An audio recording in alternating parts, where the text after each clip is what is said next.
Apa sih yang kita inginkan untuk masa depan desa? Warga desa yang sehat, pendidikan yang berkualitas, pendapatan yang meningkat dan merata, lingkungan desa yang tetap lestari, desa aman, nyaman, dan damai berkeadilan. adat dan budaya desa yang terlindungi. Semua itu adalah cita-cita kita bersama melalui SDGs Desa. kita bergandengan dengan seluruh warga sedunia. Melangkah maju, mewujudkan cita-cita bersama. Desa-desa di Indonesia telah menapaki kemajuan. Butuh kebayaan yang tetap terjaga. Fasilitas di desa semakin baik, pendidikan dasar mencukupi. Akan tetap kita tidak boleh lengah, sebab masih banyak tantangan yang menghadapi. pengangguran pemuda desa. Harus diatasi. Penurunan kemiskinan desa harus lebih cepat lagi. Kebakaran hutan harus dihentikan. Kekerasan terhadap perempuan harus dihilangkan. Pekerjaan-pekerjaan yang belum usai ini. Kini harus kita tuntaskan. Jadi, mari berdiri. Mari berdiri. Mari berdiri sebaris. Berjajar bergandengan tangan. Melukis kuntul baris. Mewujudkan cita-cita kita bersama. Dan pastikan Tidak ada satupun warga desa yang tertinggal di belakang. Mari membangun Indonesia dimulai dari desa. 18 tujuan untuk mewujudkan desa yang lebih baik.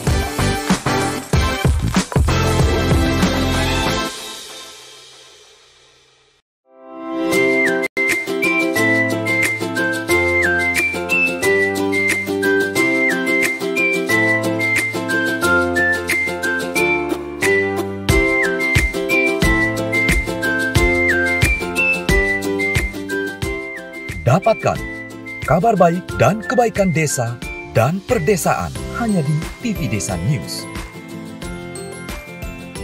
Unduh aplikasinya segera.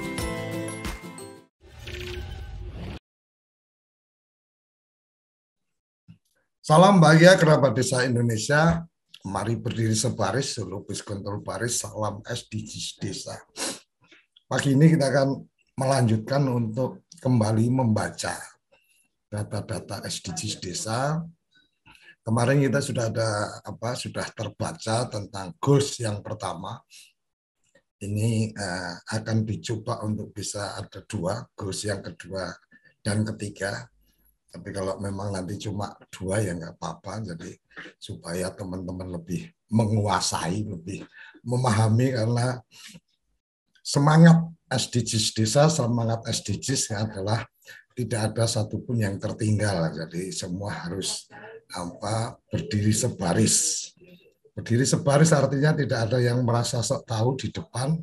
Ada juga juga tidak boleh ada yang ada di belakang tertinggal. Jadi, tapi seperti yang pernah saya sampaikan, kita harus selalu menyapa yang terlupa, menyebut yang tertinggal.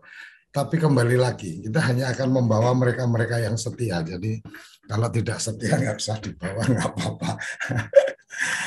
Saya sedang mencoba membuat catatan kecil tentang perjalanan sarapan SDGs Desa. Semoga hari ini kelar. Saya ingin berbagi tentang bagaimana semangat kita untuk menggelorakan atau menyuarakan SDGs Desa. Dibangun dari kesepakatan malam tahun baru, dan kemudian tanggal 4 Januari edisi perdana dengan dukungan beberapa teman. Alhamdulillah akhirnya kita bisa bertahan sampai 1 tahun ini, dan insya Allah di 2022 kita akan membuat babak baru tentang SDGs Desa, sarapan SDGs Desa. Dengan kekuatan ekosistem yang sudah terbangun, saya yakin SDGs Desa akan terus tetap menjadi pedoman untuk teman-teman di desa dalam merencanakan pembangunan ke depan. Karena apapun pembangunan berkelanjutan berbasis desa, SDGs Desa itu menjadi sangat penting untuk kemudian kita pahami. Saya pikir itu tambahan informasi yang bisa saya sampaikan. Mohon ditunggu catatan-catatan saya 1 tahun sarapan SDGs Desa. Bagaimana kerikil-kerikil, karena kenapa saya sebut kerikil, Dan saya tidak sebut tajam karena hanya bikin geli, itu nanti ada catatan-catatannya. Jadi kerikil-kerikil yang kita lalui hanya membuat geli karena kita tidak pernah merasa bahwa itu menyakiti, tapi hanya membuat bahagia. Itu kira-kira tambahan dari saya. Silakan Gus Ivan, mohon maaf ini pagi-pagi jadi curhat tentang perjalanan sarapan SDGs desa. Silakan Gus Ivan, kita langsung ke konten membaca tujuan kedua, ketiga, atau ada update informasi yang ingin disampaikan. Sebelumnya, Gus Ivan. Terima kasih, Gus Koco, kerabat desa sekalian. Ini sepertinya yang disapa juga harus nambah ini. Jadi untuk kepala desa, terima kasih. Juga para perangkat desa, para tenaga pendamping profesional, para aparat di dinas PMD maupun aparat Pemda yang lain, kemudian para akademisi dan pegiat desa yang ikut hadir pagi hari ini. Ini tambahannya satu lagi karena semalam berdiskusi di WA Group SDGs Desa dengan para Babin Kamtibmas dan para Babinsa yang ikut serta. Jadi pertanyaan yang menarik dari Pak Babin itu, apakah saya termasuk masyarakat? Itu ternyata cara menceknya mudah. Apakah kalau dapat BLT dana desa nanti harus dikembalikan apa tidak? Jadi kalau harus dikembalikan itu berarti kita tidak termasuk bagian dari masyarakat. Karena kalau seperti saya dapat bansos, itu jadi skandal itu, karena PNS mendapat bansos. Jadi posisinya sih seperti itu. Tapi untuk hal-hal yang lain seperti keterbukaan publik saya setuju itu. Memang harus. Dan Kementerian Desa akan melakukan hal seperti itu dengan menyusun sistem informasi desa. Jadi berbagai hal yang bersifat publik memang yang tujuannya terutama adalah supaya pihak yang lain mengetahui tentang desa dan kemudian mendukung desa. Jadi tetap patokannya mendukung desa. Kalau tidak mendukung desa, ada Inspektorat 5 di Kementerian Desa yang akan menjaga desa. Jadi kalau istilah Gus Halim, ya di depan kepala desa sebetulnya adalah Menteri Desa. Itu kemarin beliau menyampaikan itu untuk hal-hal yang memang menyejahterakan warga. Jadi jangan khawatir, ini pertama kali disampaikan waktu beliau di Jogja 2 tahun yang lalu. Dan kemarin disampaikan lagi. Dan kemarin juga dikumpulkan seluruh tim IT oleh beliau, jadi supaya dipercepat dan dipastikan minggu ini tidak ada yang dilakukan oleh tim IT kecuali migrasi dashboard, migrasi API SDGs ke dashboard. Jadi istilah beliau, yang lain-lain itu urusan elit, yang ini urusan desa. Makanya tidak boleh mengerjakan yang lain kecuali itu. Jadi kalau istilah Gus Arif Insandoyo itu let's see, kita lihat itu kerjanya tim IT ini. Dan berkaitan dengan itu, beliau juga memberikan tambahan-tambahan yang akan mempermudah untuk melihat desa.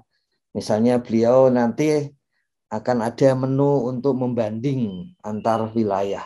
Jadi sehingga memudahkan berbagai pihak kalau mau memfokuskan kegiatan di wilayah mana. Jadi itu tidak hanya di dalam desa, tapi sampai ke kecamatan, kabupaten, provinsi, untuk melihat SDGs desa. Hari ini terima kasih ini dari Kabupaten Bantul yang akan sejatinya akan ada Bupati Bantul yang menurut Gus Halim kemarin saya ditelepon Bupati dengan sangat semangat tentang SDGs desa. Jadi tapi ada halangan Pak Bupati mendadak kemarin sore gitu. Sehingga nanti tim Bupati Bantul yang akan bertemu gitu, bersama kami, karena Gus Halim juga malamnya ada tugas mendadak, nanti baru ada paling sore kalau nggak malam begitu. Nah, satu hal yang juga menarik ya, ini Gus Koco kalau sudah dari awal mulai mendayu-dayu ini bisa dipotong ini potongan-potongan dari YouTube-nya ya, untuk tambahan semangat. Dan nanti pasti ditunggu 5 menit terakhirnya ini jadinya. Tapi untuk kita perlu siap-siap juga ini Gus Koco, kerabat desa, untuk mulai menyongsong juga sewindu undang-undang desa. Jadi 15 Januari 2014 ke 15 Januari 2022. Hari Senin 20 Desember 2021 itu Presiden Jokowi kembali menggelurakan membangun Indonesia dari pinggiran. Kemudian dijawab oleh desa bisa. Makanya kita akan membuat tema dari sewindu Undang-Undang Desa dalam pidato desa Gus Halim di tanggal 15 Januari 2022 di Ciptagelar. Ini salah satu, kalau orang luar melihatnya desa adat. Kalau menurut peraturan Mendagri disebut lembaga adat ya. Tapi yang jelas akan di sana kita tahu salah satu amanat dari Undang-Undang Desa itu supaya ada desa adat ya. Supaya direkognisi desa adat ya. Dan itu kondisi saat ini, rekognisi desa adat hanya mungkin terjadi kalau sekaligus pengubahan dari desa generik ke desa adat. Jadi tidak bisa ada desa adat sendiri karena wilayahnya selalu bersama-sama dengan desa generik. Jadi yang hanya mungkin terjadi kalau bersedia mengubah dari desa generik ke desa adat. Karena itu bentuknya loit ini, kalau bahasa Sunda berarti lumbung. Salah satu keunggulan di Ciptagelar memang lumbung padi, salah satunya ya. Karena di sana ada keunggulan-keunggulan adat yang lain. Ya. Nanti kita kalau mau membuat logo pada kaos, kemudian secara umum logo sewindu Undang-Undang Desa seperti ini. Kalau bentuknya perlu kotak atau bentuknya perlu memanjang, kita akan sama-sama menyemarakkan menjelang tanggal 15, ya, baik dengan baliho, tuibon, maupun tadi dengan spanduk. Ya. Di mana kita bisa memperoleh itu langsung bisa dicek, ya, langsung bisa dicek di portal Kementerian Desa. Ya, langsung bisa dicek di portal Kementerian Desa supaya memudahkan kita semua. Jangan lupa untuk sekali merayakan, tidak hanya berpikir serius. Di bagian kiri atas ini ada sewindu Undang-Undang Desa. Tinggal diklik dan kemudian seluruh filenya sudah tersedia sehingga bisa digunakan semua pihak untuk ikut di dalam menyemarakkan sewindu Undang-Undang Desa. Ya. Sebetulnya menyemarakannya terutama dalam bentuk tasakuran. Ya. Kalau tahun lalu istilahnya selamatan, kalau sekarang istilahnya tasakuran. Tapi yang jelas sudah sewindu ini, kalau hitung-hitungan tahun ya, pemaknaan sewindu tentu saja ini penting ya. Dan yang menarik adalah tidak ada ikon-ikon khusus untuk sewindu kecuali bahwa itu 8 tahun ya. Lazimnya beberapa angka ikonik itu adalah 1, kemudian 3, kemudian 5, 7, 9. Tapi ini ada angka genap yang menarik, yaitu 8. Saya sewindu dari Undang-Undang Desa. Saya kira itu tambahannya, Gus Koco, kerabat desa, sebelum kita masuk ke dalam bagaimana isian hasil dari SDGs desa. Nah, satu hal yang menarik adalah respon apakah SDGs desa nomor 1 itu hanya untuk orang miskin. Iya, ya. Jadi jangan lupa seluruh komponen di bawahnya itu memang hanya untuk orang miskin. Bukan misalnya kalau ada APM itu untuk yang non miskin, tapi ini untuk yang miskin. Jadi ngomong-ngomong APM, jadi ingat di Mesuji pagi hari ini SDGs desa akan disampaikan ke Pemda untuk menunjukkan apakah IPM bisa disokong oleh data SDGs desa. Nah, kemarin tim IT juga sudah diberi tugas supaya paling tidak 2 komponen IPM, Indeks Pembangunan Manusia, yaitu mengenai tahun sekolah dari masyarakat desa serta mengenai pendapatan dari masyarakat desa itu bisa dikeluarkan disusun datanya, sehingga paling tidak 2 hal itu bisa dilakukan. Kalau mengenai angka harapan hidup, sebetulnya itu caranya mudah juga, yaitu membanding dengan tabel kematian dari berbagai negara sesuai piramida penduduk di desa kita. Itu juga nanti akan disusun, tapi itu tidak bisa langsung by algoritma untuk saat ini ya, nanti juga pasti bisa. Tapi dengan melihat piramida, kemudian akan disediakan berbagai tabel kematian, sehingga kemudian bisa dihitung oleh agak ada manualnya begitu tentang angka harapan hidup dari masing-masing desa. Jadi dengan demikian IPM desa 2022 itu sudah mulai bisa dilakukan. Ya. Jadi kira-kira seperti itu. Dan kemudian ada pertanyaan, apakah siap itu pendataan untuk kemiskinan di tahun 2022? Jadi memang perlu kita ingat bahwa berkaitan dengan itu, sebetulnya 2022 yang paling siap sebetulnya realitasnya itu adalah desa. Karena desa sendiri yang memiliki data yang paling lengkap tentang kemiskinan. Jadi untuk 2022 tidak usah aneh-aneh dan banyak cincong ya.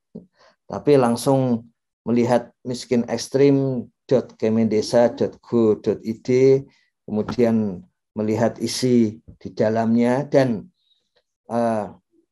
sudah ada perubahan yang diminta oleh Gus Halim. Semula karena ada aspek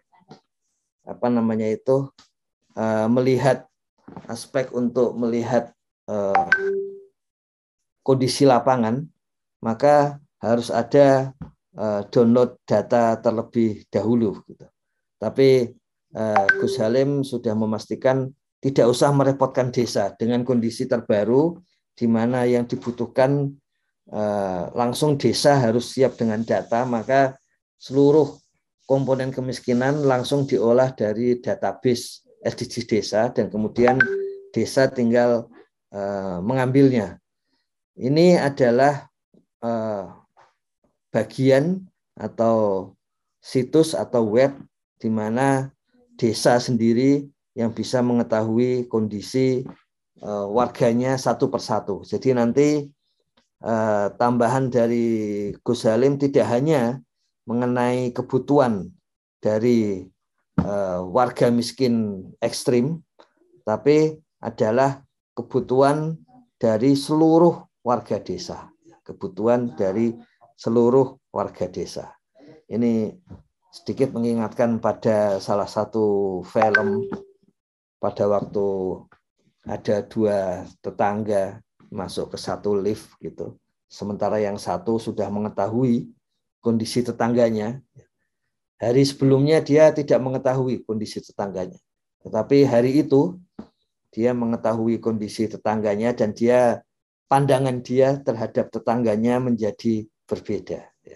Nah, ini yang harus disiapkan terutama admin desa, para kepala desa, para sekretaris desa harus siap-siap bahwa kemungkinan ada perubahan budaya seperti itu.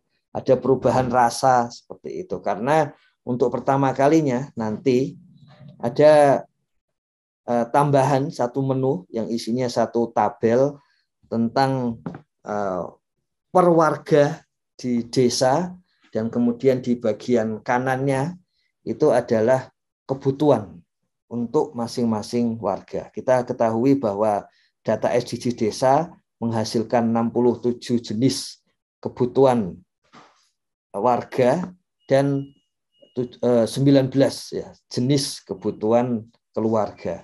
Dan itu yang kemarin kami sampaikan satu pedang Damokles ini, atau kalau Indonesia mengatakan ini seperti pisau bermata dua, bisa dipakai untuk menyejahterakan warga, yaitu memenuhi kebutuhan, tapi bisa juga dipakai untuk untuk hal-hal yang sifatnya memanipulasi warga karena sudah mengetahui kebutuhannya satu persatu. Maka dari itu satu kontrol terhadap penggunaan data yang sangat super ini tahun depan itu sangat diperlukan. Jadi Kementerian Desa sudah menyampaikan di internal itu resolusi untuk gaspol langsung di Januari. Jadi nggak usah macam-macam, gaspol di Januari. Itu artinya persiapannya ya di paling akhir di minggu ini, meskipun sudah diawali sejak akhir November kemarin. Gitu. Nah, di dalamnya ini kemarin juga masih ada yang bertanya, bagaimana kalau berbagai pihak ingin mendukung tujuan SDG Desa nomor 1? Ada di mana? Ini jangan sampai yang diingatkan Gus Koco berkali-kali, yang punya data tidak tahu bahwa dirinya punya data. Ini mengingatkan kalau pemberdayaan itu ada istilah jendela johari. Ya. Kalau orang religius biasanya punya santonya atau punya imamnya yang mengatakan hal yang sama sebetulnya. Jangan sampai menjadi orang yang sebetulnya dia tahu, tapi dia tidak tahu bahwa dia tahu. Ya. Artinya sebetulnya ada pengetahuan yang begitu lengkap di desa. Jangan sampai kepala desa, sekretaris desa, ya, karena dua ini menjadi admin, tidak tahu bahwa ada pengetahuan yang saat ini ya. Kalau kita belajar dari segenap sejarah desa di Indonesia, itu hanya mungkin muncul pada waktu babat alas kalau istilah desa-desa di Jawa, yaitu ketika hanya satu keluarga besar mulai membuka hutan. Di situ mereka mengetahui kebutuhan masing-masing warganya karena memang jumlahnya sangat sedikit. Saat ini desa dengan belasan ribu, dengan 20-an ribu, itu Kades dan Sekdes mengetahui kebutuhan warganya satu persatu. Jadi ini satu, kalau tidak disadari bahwa ini satu pengetahuan yang sangat berharga, bukan hanya berharga, tapi ini sangat langka dan sangat tajam. Ya. Itu akan menjadi tidak berguna bagi warga. Jadi nanti kebutuhan masing-masing warga diketahui satu persatu, dan itu sebagai pisau bermata dua, sebagai pedang Damokles itu harus digunakan dengan cara-cara yang benar dan warga harus bisa mengontrolnya. Jika dibutuhkan, kemarin sudah ada kritik ke Sapa Desa. Tapi yang menarik adalah Sapa Desa kalau tidak bisa menjawab biasanya akan naik ke WA Group Eselon 2. Eselon 2 tidak bisa akan naik ke WA Group Eselon 1 plus Gus Halim. Jadi saya tunggu-tunggu yang belum muncul, tapi karena sampai 1 jam lebih itu tidak muncul-muncul di WA Group Eselon 1 dan Menteri, ya akhirnya ya kita jawab sendiri saja gitu. Karena sudah tahu di WA grupnya. Tapi itu salah satu kontrol. Jadi kalau sampai ada yang perlu menanyakan, itu satu-satunya selain Sekdes dan Kades, itu ada 1 orang di Kementerian Desa yang bisa melihat sampai detail. Jika dibutuhkan untuk melihat kontrol, maka orang tersebut bisa diperintah oleh Gus Halim melihat kontrolnya. Untuk kebutuhan jangan sampai warga desa warga desa rugi seperti itu. Nah, ini juga jangan sampai tidak ada yang tahu bahwa di dalamnya itu sebetulnya sudah ada kebutuhan. Jadi ada pihak senior, pegiat desa senior yang sekaligus menjadi pejabat juga. Bagaimana nanti desa apakah siap untuk menangani kemiskinan? Apalagi untuk tahun depan, kalau tahun ini targetnya 35 kabupaten, fokusnya. Tahun depan 35 kabupaten itu diluaskan lagi, selain 35 adalah 212. Tapi sebetulnya saat ini bahkan 434, mohon maaf kebalik angkanya, 434 kabupaten yang menerima dana desa itu sebetulnya sudah siap bagi desa-desanya karena bisa mengetahui seperti ini. Jadi ada pertanyaan, bagaimana kalau Kementerian PU ingin membantu? Ya bisa, karena di dalamnya nanti di dalam sistem informasi desa kemarin sudah diarahkan oleh Gus Halim langsung, sampai nasional pun akan ada berapa jumlah kebutuhan membangun jendela di level nasional, berapa jumlah membangun tembok untuk warga miskin di level nasional. Semuanya akan muncul seperti itu.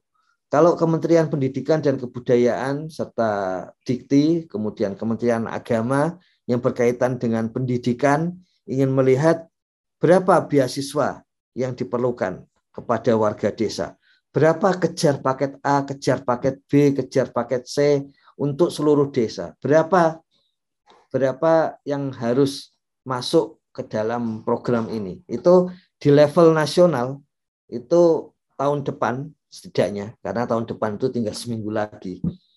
Jadi minggu ini dan selambatnya minggu depan itu sudah harus dan akan muncul di level nasional. Jadi berapa kebutuhan untuk masing-masing jenis itu akan langsung muncul di level nasional.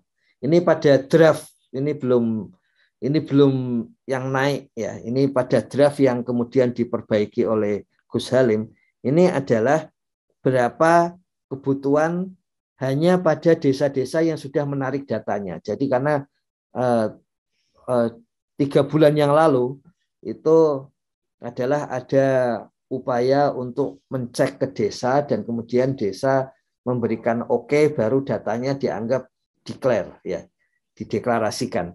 Tapi hari ini ternyata kebutuhan nasional sampai desa tidak seperti itu. Yang dibutuhkan adalah langsung olahan dari SDG desa. Makanya angkanya ini akan berubah menjadi seluruh warga miskin ekstrim di seluruh Indonesia langsung dari database SDG desa. Jadi tidak macam-macam seperti ini. Tapi ini untuk memberikan gambaran saja bahwa minggu depan itu kita sudah akan mengetahui sampai level nasional, level provinsi, level kabupaten, kebutuhan sertifikat tanah itu berapa keluarga.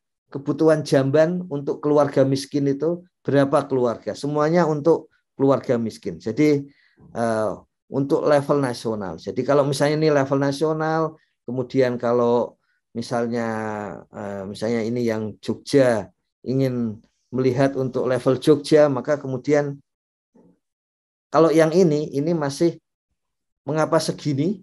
Karena ini adalah desa yang sudah mendownload. Tapi minggu depan sudah tidak gini lagi. Minggu depan adalah seluruh desa sehingga kita mengetahui berapa ini jenis pemberdayaan. Kalau mau pemberdayaan domba itu kepada 10 warga miskin di desa di Yogyakarta. Kalau untuk pemberdayaan berdagang itu ke 572 warga miskin. Ini sekaligus untuk pertama kalinya kita mengetahui secara nasional, provinsi, kabupaten, kecamatan, dan tentu saja sampai desa, itu jenis pemberdayaan apa yang paling cocok untuk warga miskin. Jenis pengobatan apa yang paling cocok untuk warga miskin. Apakah benar bahwa masih ada warga miskin yang tidak mendapatkan bansos? Akan melihat bahwa berapa kebutuhan JPS, jaring pengaman sosial bagi warga miskin. Berapa warga miskin yang harus diobati karena diabetes dan sebagainya. Jadi semuanya sudah siap. Ini yang disebut bahwa saat ini sebetulnya dalam hal kemiskinan ekstrim, cara menanganinya itu sudah siap. Jadi kemarin ada SDGs Desa Army yang menanggapi emotikon kami yang ada, kenapa kita sekarang kok kemiskinan desa kok jadi ketahuan dan banyak gitu. Jadi terharu, tapi karena emotikon itu antara sedih dan terharu itu sama-sama bentuknya air matanya menetes gitu.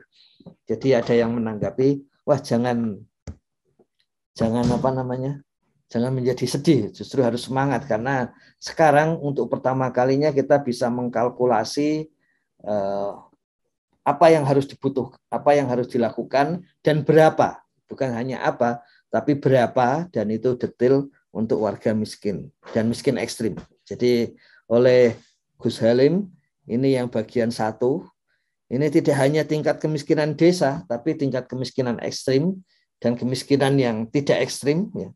Keseluruhan kemiskinan itu diminta ditambahkan. Plus di sini supaya kondisi rumah kumuh atau tidak layak huni versi objektif, kalau ini kan versi budaya. Versi objektif dan versi yang ditanyakan langsung kepada warga itu muncul dua-duanya. Jadi ada beberapa tambahan yang diusulkan oleh Gus Halim. Ya. Dan kita sekarang bisa melihat yang bagian kedua dan bagian ketiga, yaitu tujuan kedua desa tanpa kelaparan. Yang di sini capaiannya secara nasional 53,7% dan desa sehat dan sejahtera itu 36,45. Ini 53 berarti ya sebetulnya ya sedang, ya kan. Kalau kita lihat 50 sampai ke angka 85. Meskipun mungkin orang lebih suka 50-75 karena dalam bayangannya 100 dibagi 4 gitu. Nah, yang nomor tujuan ketiga, desa sehat dan sejahtera, ini masih kurang karena di bawah 50 dan di atas 25. Ya. Jadi kalau kita lihat isinya, desa tanpa kelaparan, ini sebetulnya tidak terlalu banyak, sebagaimana juga muncul di SDGs global maupun tujuan pembangunan berkelanjutan nasional. Yang pertama, prevalensi untuk hal-hal yang sifatnya gizi kurang, itu yang sifatnya gizi ini terutama, itu sudah aman untuk di desa. Ini tidak hanya orang miskin, tapi seluruh warga desa. 99,82%, artinya tidak sampai 1% warga desa yang kurang gizi. Kemudian prevalensi bayi mendapat ASI eksklusif terutama untuk 6 bulan pertama dan yang bagus sampai kalau bisa sampai 2 tahun begitu, itu baru 54,4%. Artinya masih ada sekitar Kalau 54,4 berarti ya sekitar 45, sekian persen ya. Itu bayi-bayi di desa belum mendapatkan ASI eksklusif. Jadi ini kita ketahui ASI eksklusif saat ini menjadi salah satu sumber pangan yang penting dan berkualitas, terutama bagi bayi, bagi bayi umur 0 sampai umur 6 bulan. Ada yang kemudian menaikkan menjadi 12 bulan. Kalau kita lihat sejarahnya bagaimana sejarah gizi, buku-buku tentang sejarah gizi, kita lihat tadinya pas lahir, kemudian 6 bulan pertama, 12 bulan pertama, atau 1 tahun, itu definisi operasional dari bayi umur 0 sampai 12 bulan, bukan 12 tahun, 12 bulan atau 1 tahun, dan kemudian ditambahkan lagi menjadi 2 tahun atau 24 bulan. Kemudian ada kawasan pertanian. Nah, ini adalah maksudnya ada satu surat keputusan peraturan kepala desa atau peraturan desa bahwa ada RT yang memang di situ dipastikan dia menjadi kawasan pertanian pangan berkelanjutan. Jadi di sini ada satu peraturan di desa yang memang menegaskan RT ini adalah RT untuk pangan berkelanjutan. Ini tidak hanya di level desa, tapi ini adalah bagian dari indikator global di mana ada kawasan pangan yang berkelanjutan yang dia memang ditetapkan hanya untuk pangan. Jadi salah satu yang sering digembar-gemborkan sejak 2014, sejak undang-undang desa diluncurkan, itu adalah diantaranya ada tata ruang desa. Nah, salah satu hal yang penting dalam tata ruang desa itu adalah ada kawasan pertanian pangan. Nanti sesuai rencana pemetaan partisipatoris akan kita mulai di 1 Februari 2022 ya. Dan di situ nanti untuk pertama kalinya rencananya tahun depan desa-desa bisa mengetahui secara pasti berapa luasnya ya. Dan secara pasti berapa luas lahan pertanian pangan di desanya. Secara pasti berapa luas misalnya lahan untuk peternakan yang misalnya dipakai di lapangan umum gitu yang belum dikandangkan juga sudah akan diketahui secara pasti. Menggunakan artificial intelligence yang dipraktekkan misalnya di IPB dari data-data peta desa itu rencananya langsung akan diketahui sebetulnya dan sekarang sudah dipraktekkan di BPS maupun Kementerian Pertanian itu berapa luas lahan pangan se-Indonesia.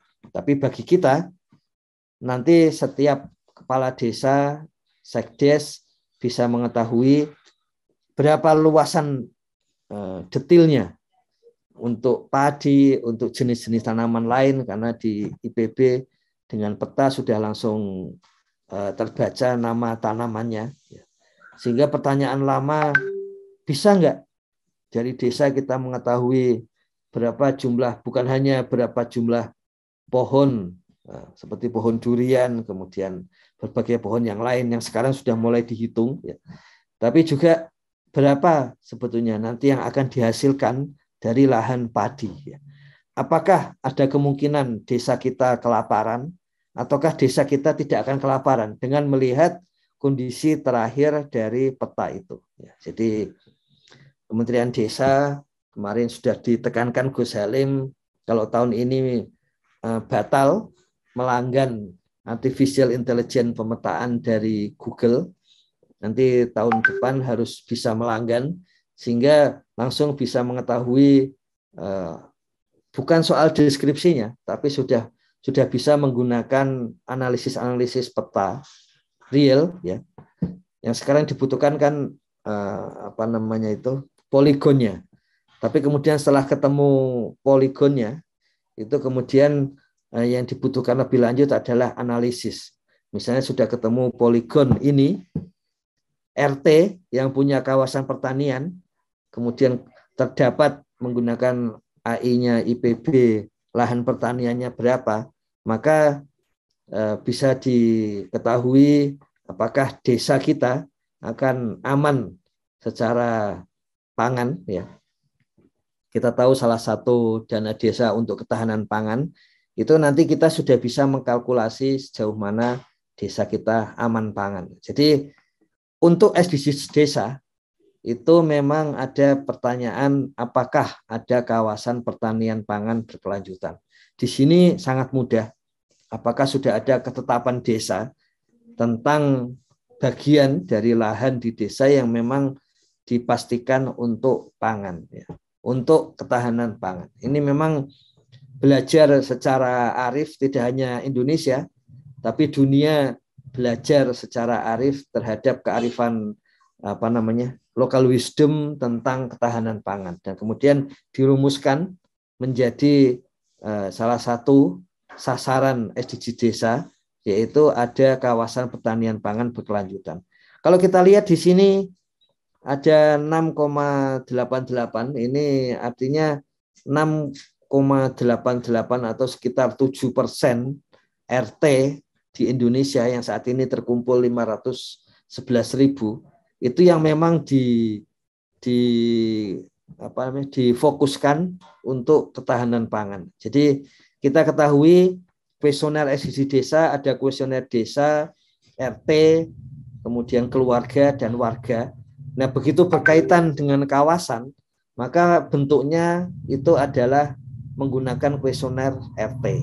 Jadi ketika ada kawasan pertanian pangan berkelanjutan, itu ada apakah desa menetapkan RT ini sebagai kawasan panganan berkelanjutan. Makanya itu kuesioner RT menjadi mudah, ya, menjadi penting juga karena untuk menentukan hal-hal seperti ini. Jadi indikatornya sederhana, nomor 2, yang penting tidak ada warga desa yang kurang pangan. Yang kedua, bahwa warga desa yang masih bayi dan anak-anak di bawah 2 tahun itu mendapatkan ASI eksklusif seluruhnya, no one left behind. Kemudian ada kawasan pertanian pangan berkelanjutan dengan tujuan supaya mendukung nomor 1 dan nomor 2. Jadi bagaimana nomor 1 bisa dipastikan? Logikanya adalah dengan adanya nomor 3. Tentu saja ini adalah logika kemandirian. Ada jenis logika yang lain, yaitu nomor 1 bisa dilakukan dengan cara perdagangan, karena desa kita sudah dekat kota, tidak ada kawasan pertanian pangan, ya kita berdagang gitu. Atau kalau model sekarang yang diusulkan oleh Gus Koco, dan itu masuk akal sebetulnya, itu kalau desa kita tidak punya lahan pertanian pangan, maka BUMDes-nya bisa menaruh atau memodali atau membeli saham dari BUMDes lain yang memang punya unit usaha bagus untuk pertanian pangan hewani berkelanjutan. Jadi itu berbagai model, tapi intinya logika kemandirian itu ada 2.3 untuk mendukung 2.1 dan 2.2. Kemudian untuk yang bagian tujuan ketiga, ya, ini desa sehat dan sejahtera. Ya. Ini yang pertama, BPJS Kesehatan itu mencapai 100% penduduk. Jadi tidak hanya, kalau tadi di SDGs 1 itu asuransi kesehatan tidak harus BPJS. Asuransi kesehatan itu untuk warga miskin. Kalau di sini asuransi kesehatan itu untuk seluruh warga desa. Nah, kita lihat ternyata baru sekitar 44% dari disclaimer-nya, ya, dari data yang saat ini sudah dimigrasi, itu 44% warga desa yang baru memiliki asuransi kesehatan. Padahal targetnya 100%. Jadi dari 99 juta warga desa yang saat ini dikelola 17 juta yang sudah diolah ini. Karena yang sisanya proses migrasi yang diwajibkan Gus Halim selesai minggu ini. Kemudian keluarganya dari 33 juta keluarga yang terolah saat ini adalah 5 juta lebih keluarga. Jadi sisanya juga masih dimigrasi, bukan sisanya itu, sebagian besar dalam proses migrasi. Kemudian yang nomor 3.2 ini yang menarik karena untuk pertama kalinya bisa diketahui kebutuhan warga, kebutuhan warga terhadap kesehatan. Jadi ternyata masih ada 21%, ini capaiannya 21,51, jangan lupa ini menuju 0, berarti ada sekitar 78,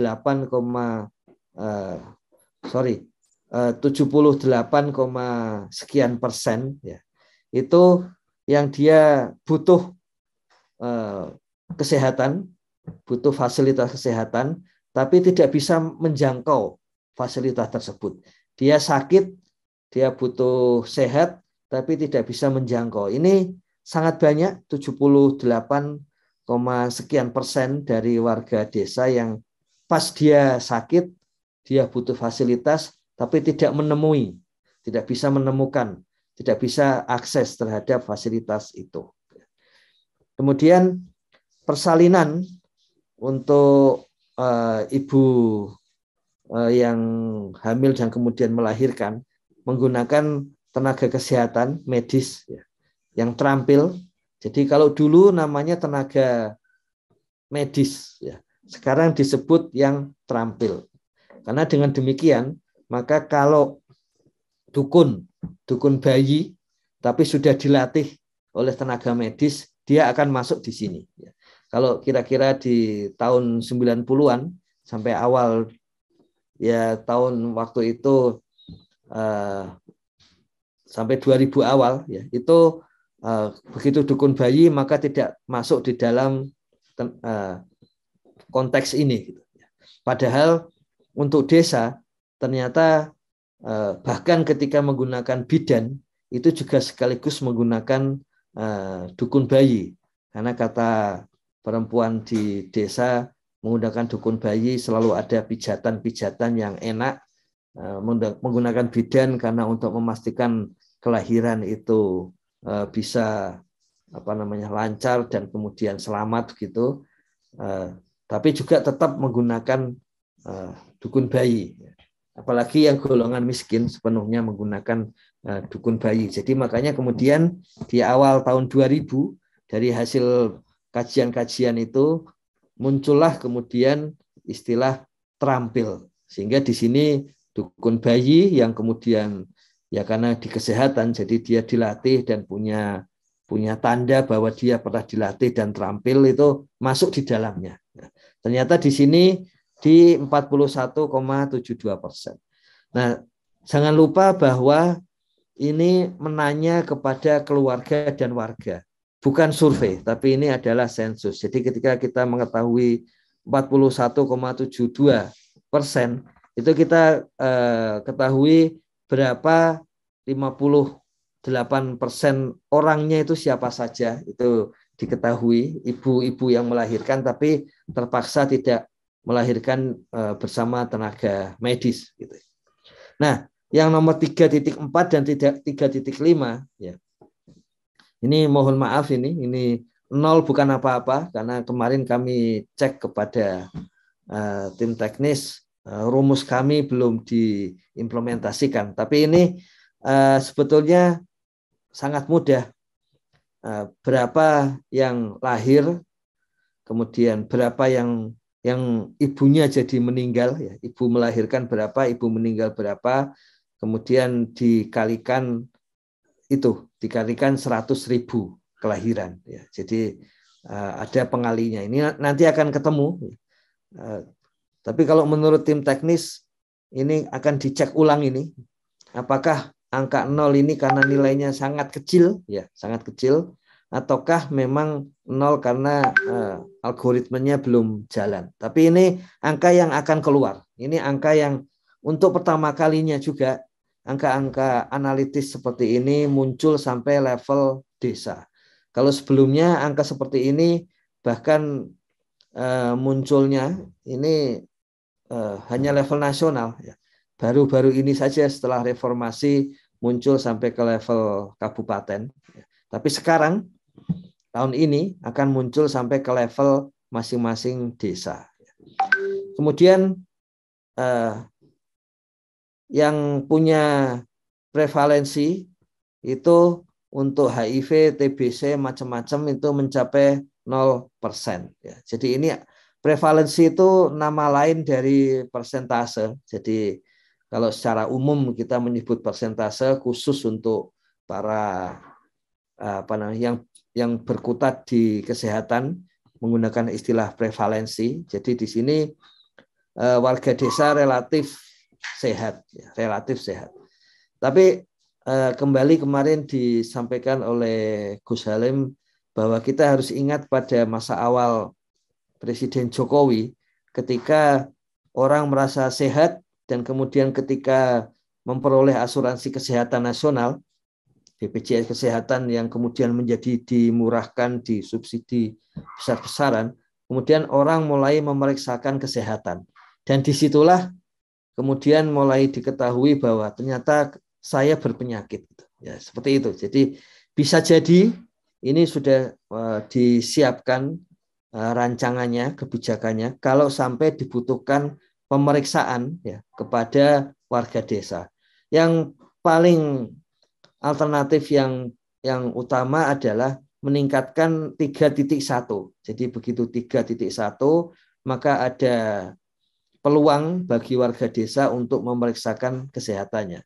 Meskipun di desa-desa yang inovatif itu juga sudah ada pemeriksaan door to door ya, dari rumah ke rumah oleh posyandu.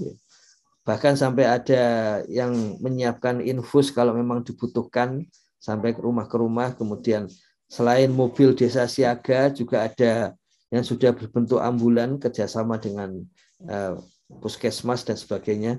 Nah itu bagian-bagian dari 3.7 di dalam SDG Desa nomor 3 supaya memastikan terutama yang HIV sangat kecil tapi tekanan darah tinggi, apalagi TBC itu mulai ada ya.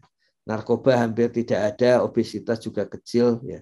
Tapi yang TBC tekanan darah tinggi ini yang sering mengisi penyakit-penyakit diderita warga di desa. Kemudian penyalahgunaan narkoba ditangani di rehabilitasi sosial. Ini yang sudah terkena narkoba itu ternyata memang ditangani oleh keluarganya dan kemudian ditangani sendiri di tetangga-tetangganya, jadi tidak masuk dalam panti rehabilitasi sosial. Jadi makanya angkanya yang kena ini ya. Jadi yang sangat sedikit persentasenya tadi itu yang kena ternyata tidak ditangani secara medis di rehabilitasi sosial. Jadi ini komponen-komponennya. Kembali lagi kemarin sudah ditekankan Gus Halim supaya setelah angka capaian sebelah kanannya itu adalah ada jumlahnya ya, jumlah realnya. Jadi nilainya berapa, nilai jumlahnya berapa. Bukan sekedar capaian tapi nilai jumlahnya berapa. Kemudian istilah indikator ini disesuaikan nanti dengan SDGs global dan TPB, yaitu menjadi sasaran. Ya, jadi makanya di sini sasaran langsung merujuk kepada target-target di 2030. Kecuali kemiskinan ekstrim yang ditarik targetnya ke 2024 sesuai arahan Presiden Joko Widodo. Jadi ini nomor 2 dan nomor 3. Nanti Gus Halim sudah setuju untuk nanti harus segera ada modulnya seperti itu dan harus beliau sendiri menyampaikan kalau gitu trilogi saya harus selesai di akhir tahun ini supaya bisa digunakan banyak pihak dan kemudian setuju yang disampaikan di forum ini, beliau akan memberikan ulasan sendiri tidak hanya untuk SDGs ke-18 tapi juga SDGs desa 1 sampai 6 karena ini berkaitan dengan warga. Jadi memang perhatian lebih beliau untuk hal-hal yang sifatnya berkaitan dengan warga itu sedang disiapkan oleh tim beliau. Nanti bentuknya bagaimana, tapi usul itu menarik bagaimana terutama yang 18, tapi beliau mengatakan plus ada 1, 2, 3, 4, 5, 6 karena ini berkaitan dengan warga desa dan yang namanya menteri desa itu terutama menterinya warga desa ya, bukan menterinya wilayah desa. Jadi istilah beliau. Jadi makanya kemudian akan muncul itu. Begitu Gus Koco, kerabat desa sekalian. Jadi beberapa informasi baru tadi di awal dan kemudian di SDG desa nomor 2 dan 3 ya. Dan kemudian hal-hal yang akan dilakukan kemudian untuk mulai minggu depan tahun baru. Gitu Gus. Oke. Terima kasih. Jadi ini kayaknya udah siap-siap sewindu undang-undang desa. Jadi kalau kemarin kita 7 tahun undang-undang desa sempat mencoba, teman-teman di TV Desa mencoba menginisiasi, mengajak teman-teman Kementerian Dalam Negeri dan Kementerian Desa, ya alhamdulillah masing-masing membuat agendanya, ya kita ikut berterima kasih, berbangga. Yang menarik dari logo tadi adalah Desa Bisa. Desa Bisanya ini yang menarik ada kupu-kupu di dalamnya.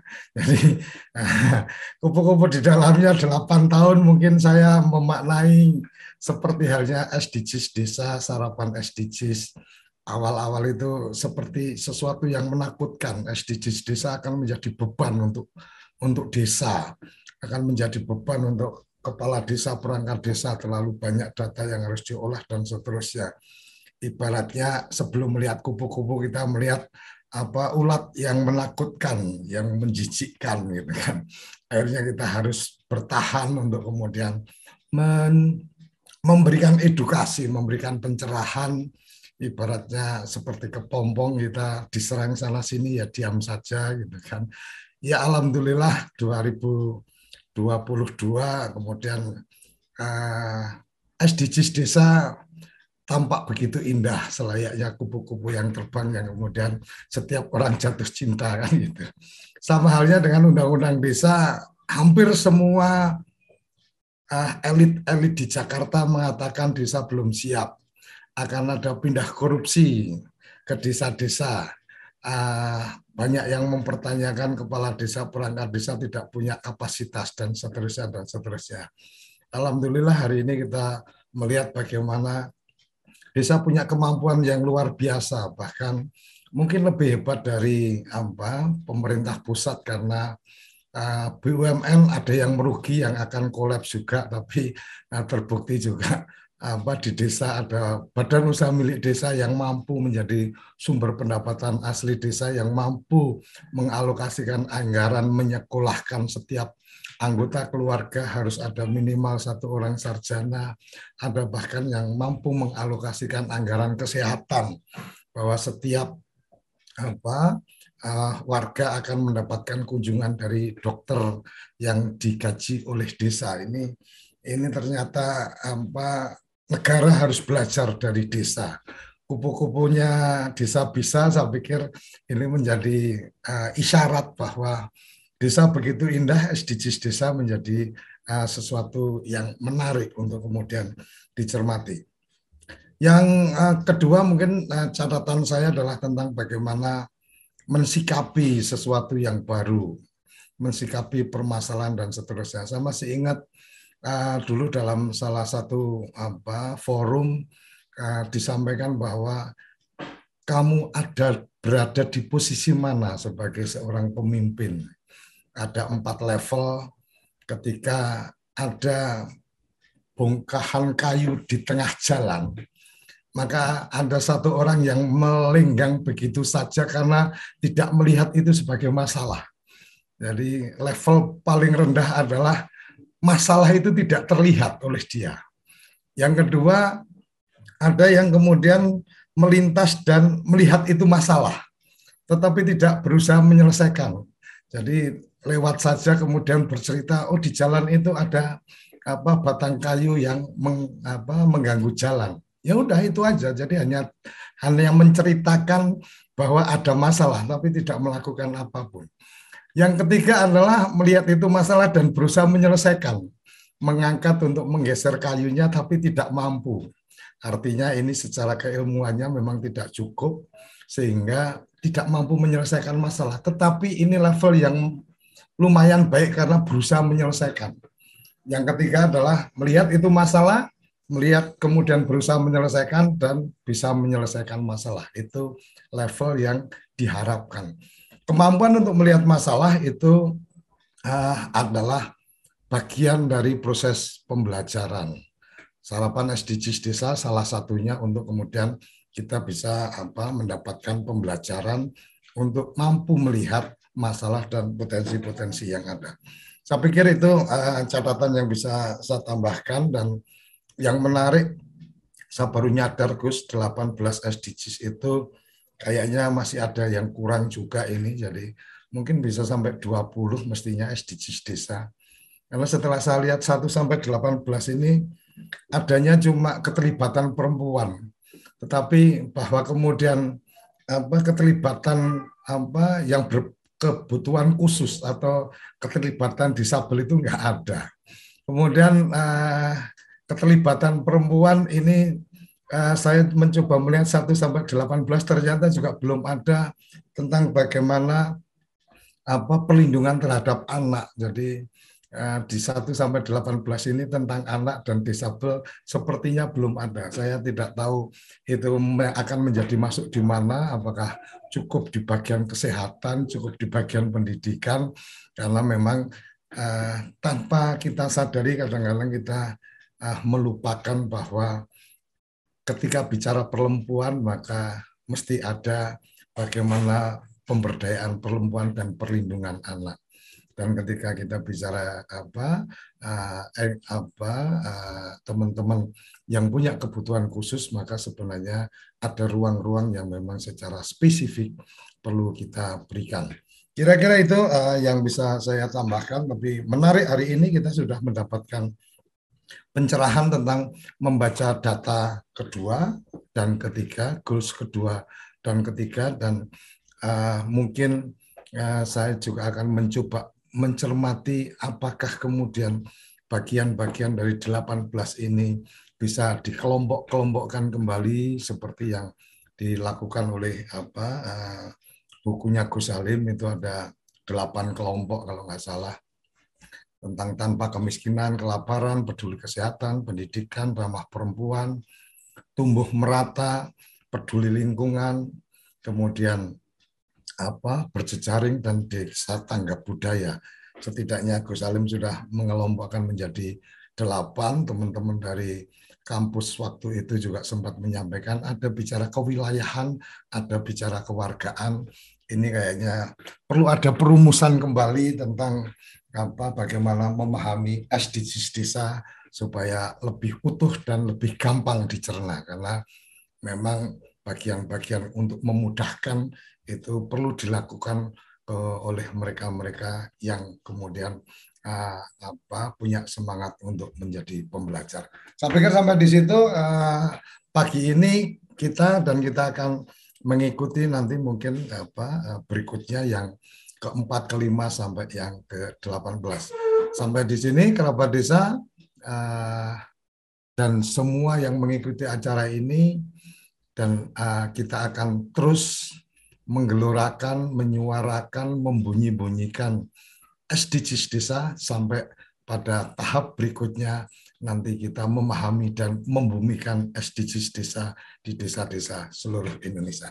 Salam bahagia kerabat desa Indonesia, mari berdiri sebaris, sulupis kontol baris, salam SDGs Desa, salam desaisme. Terima kasih. Apa sih yang kita inginkan untuk masa depan desa? Warga desa yang sehat, pendidikan yang berkualitas, pendapatan yang meningkat dan merata, lingkungan desa yang tetap lestari, desa aman, nyaman, dan damai berkeadilan. adat dan budaya desa terlindungi, Semua itu adalah cita-cita kita bersama melalui SDGs Desa. Melangkah maju, mewujudkan cita-cita bersama. Desa-desa di Indonesia telah menapaki kemajuan. Untuk kebayaan yang tetap terjaga. Fasilitas di desa semakin baik, pendidikan dasar mencukupi. Akan tetap kita tidak boleh lengah, sebab masih banyak tantangan yang menghadapi. pengangguran pemuda desa. Pengangguran pemuda desa harus diatasi. Penurunan kemiskinan desa harus lebih cepat lagi. Kebakaran hutan harus dihentikan. Kekerasan terhadap perempuan harus dihilangkan. Pekerjaan-pekerjaan yang belum usai ini harus kita tuntaskan. Jadi, mari berdiri. Mari berdiri. Mari berdiri sebaris. Berjajar bergandengan tangan. Melukis kuntul baris. Mewujudkan cita-cita kita bersama. Dan pastikan tidak ada satupun warga desa yang tertinggal di belakang. Mari membangun Indonesia dimulai dari desa. 18 tujuan untuk mewujudkan desa yang lebih baik.